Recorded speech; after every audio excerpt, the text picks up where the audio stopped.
마태복음 16장에서 베드로는 주는 그리스도시요 살아계신 하나님의 아들이시니이다라는 위대한 고백을 하게 됩니다. 그러자 예수님께서 이렇게 칭찬해 주십니다. 맞다 바요나 시몬아, 내가 이 반석 위에 교회를 세우리니 음부의 권세가 이기지 못하고 그리고 천국 열쇠를 주겠다고 말씀하셨습니다.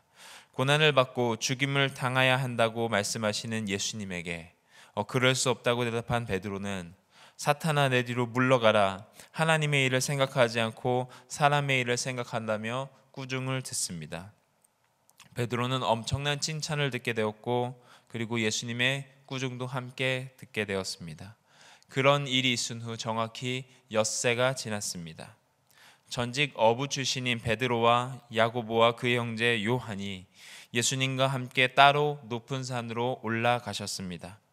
따로로 번역된 이 헬라어 카트이디아는 예수님께서 이들을 개인적으로 영적이고 내밀한 친밀함 때문에 이들을 따로 데리고 산에 올라가셨음을 알려주는 헬라어 단어입니다. 이때 예수님께서 변형이 되셔서 그 얼굴이 해같이 빛나며 옷과 같이 희어졌습니다. 주님의 영광스러운 모습을 베드로와 야고보와 요한이 보고 있습니다. 성경에서도 이와 같은 현상을 사도 바울과 다니엘이 목격했습니다. 사도 요한은 요한계시록 1장 16절에서 그 얼굴은 해가 힘있게 비치는 것 같더라 라고 표현했습니다. 그리고 17절에서 그것을 보자마자 마치 죽은 사람처럼 그의 발 앞에 쓰러졌다라고 말합니다. 다니엘은 다니엘 7장 9절에서 그 옷은 희기가 눈 같다라고 옛적부터 계신 이의 모습을 묘사합니다. 그리고 8장 27절에서 다니엘은 혼절하였습니다. 예수님의 영광스러운 모습을 본 베드로와 야고보와 요한은 변형된 예수님의 모습과 함께 율법을 상징하는 모세와 선지자를 상징하는 엘리야를 보게 됩니다. 모든 히브리인들의 존경을 받는 모세와 엘리야는 메시아 시대에 돌아올 것으로 기대되던 인물들이었습니다. 신명기 18장 15절입니다. 내 하나님 여호와께서 너희 중 내 형제 중에서 나와 같은 선지자 하나를 너를 위하여 일으키리니 너희는 그를 들을지어다. 내가 그들의 형제 중에 너와 같은 선지자 하나를 그들을 위하여 일으키고 내 말을 그 입에 두리니 내가 그에게 명하는 것을 그가 무리에게 다 고하니라. 여기서 나와 같은 선지자 하나라는 말은 모세와 같은 선지자를 뜻합니다. 말라기 4장 5절에서 6절은 이렇게 말합니다. 보라, 여호와의 크고 두려운 날이 이르기 전에 내가 선지 엘리야를 너희에게 보내리니 그가 아비의 마음을 자녀에게로 돌이키게 하고 자녀들의 마음을 그들의 아비에게로 돌이키게 하리라. 돌이키지 아니하며 두렵건대 내가 와서 저주로 그 땅을 칠까 하노라 하고 엘리야에 대해 예언합니다. 일명 변화산이라고 불리는 곳에서 예수 그리스도의 변형되심은 주께서 반드시 재림주로 다시 오실 것이라는 것과 그가 오실 때 말할 수 없는 영광스러운 모습으로 오시게 될 것을 보여주고 있습니다. 우리가 한 가지 주목해야 될 것은 모세와 엘리야가 예수와 더불어 말하는 것이 그들에게 보여졌다라는 것입니다. 이 문장을 근데 자세히 살펴보면 수동태 형식으로 되어 있습니다. 모세와 엘리야 was seen by them conversing with him입니다. 그러니까 이 야고보와 베드로와 요한이 자신들의 눈을 들어서 본 것이 아니라 이 모습이 예수님에 의해 보여졌다라는 것입니다. 따로 데리고 가신 이 세 명의 제자들에게 이 영광스러운 모습을 따로 보이셨습니다. 그러한 영광스러운 모습을 보고 베드로가 초막 3개를 짓겠다고 말합니다. 스케나스, 당시 아랍 사람들이 존귀한 자가 왔을 때 존경과 예의를 표하기 위해 초막을 쳤습니다. 임시 거처에 있는 것이 좋으니 함께 있자고 말합니다. 그런데 베드로가 여기서 깜빡 잊은 것이 하나 있습니다. 마태복음 16장 21절입니다.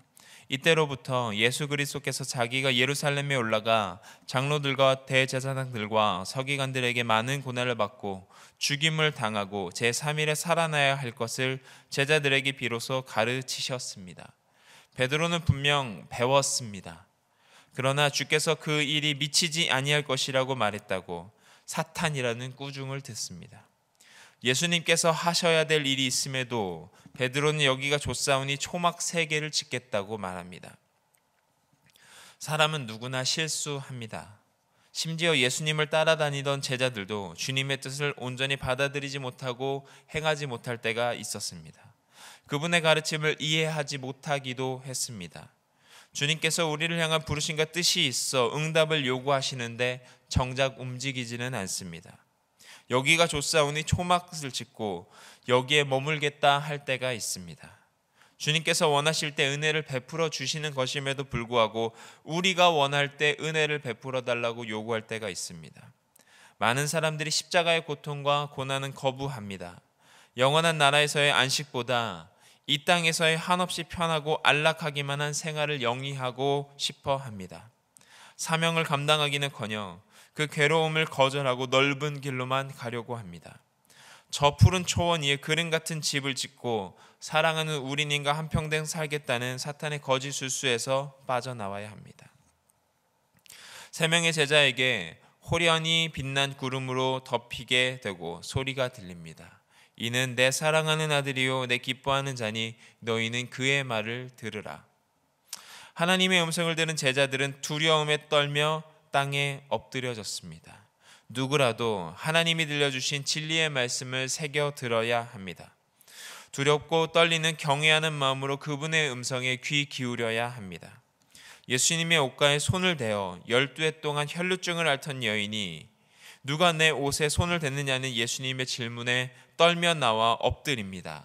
따라 내 믿음이 너를 구원하였으니 평안히 가라. 이렇게 주님을 경외하는 자들에게 예수님은 손을 대시며 말씀하십니다. 제자들에게도 이렇게 말씀하셨습니다. 일어나라, 두려워하지 말라.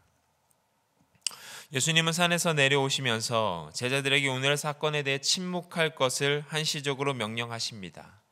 인자가 죽은 자 가운데서 살아나기 전까지 부활 때까지 한정하십니다.